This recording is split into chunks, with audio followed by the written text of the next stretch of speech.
And then lastly, you got to surround yourself with people that believe in you, that support you, that will guide you through this process, through this ordeal, with everything that is happening. You got to have mentors. You got to seek out those mentors.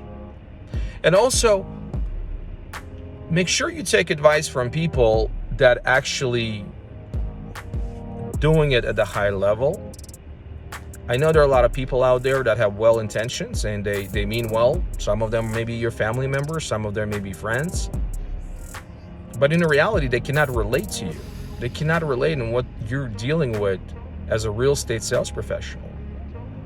So they may say really nice things and they may mean well, but it doesn't mean they really truly understand what you deal with.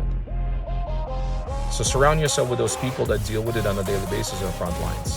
All right? So I hope this was helpful to you guys. The sky is blue. The sun is shining, right? It's great to be alive. And it's a great time to be in this business. Just go after it, show up, and work. Bye.